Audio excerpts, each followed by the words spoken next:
So in terms of development of this building that we've bought, which has got a side access or side garden to it, and what is one of the reasons why I bought it, apart from the fact that it was a title split opportunity, 5 flats that we are now carving out, recycle all of our money out, and if anything, it's probably going to be a bit more than what we put in.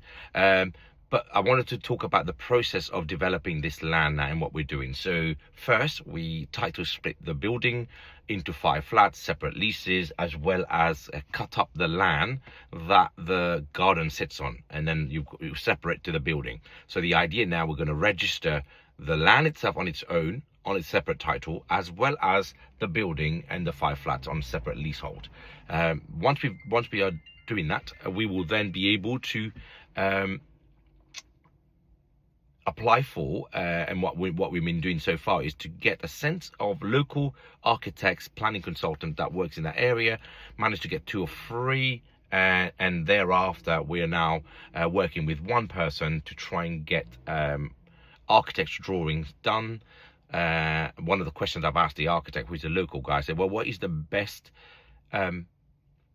structure of that building? And he said, look, we're much more likely to get an approval if the building looks like houses, and then within those houses we've got flats in them. So potentially we could probably be looking at 2 big houses with 3 flats in each of them, on the ground, first and second floor. And that's the sort of drawing we'll probably end up with. And the next after that is to we're going down the route again of the pre-app process, which is pre-application within the council.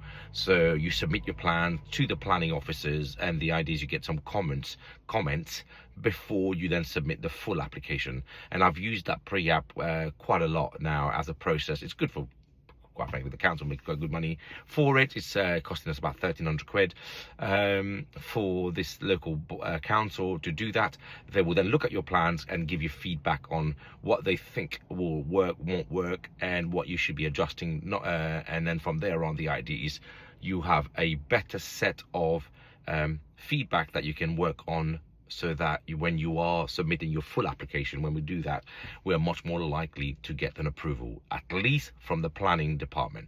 Then after that, we'll jump the hoop of the local planning committee and all that nonsense, which is one of the biggest issues that we have in building houses in this country, because you have the planning officers who are super educated, done masters in town planning, approving a building in areas, but then he goes to a planning committee made up of non-qualified people like plumbers, cake bakers, fishmongers, and whoever else is local to that area who happens to be on the planning committee, who then are actually making decisions, the NIMBYs as we call it, to not build and stuff. So that's the process that we follow now.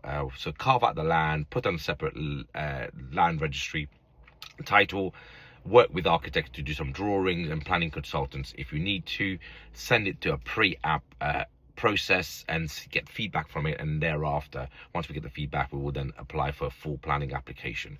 After that, we then we wait 8 weeks on average is what the SLA is for. Council has to come back to you and say to you yes or no within 8 weeks of your submission.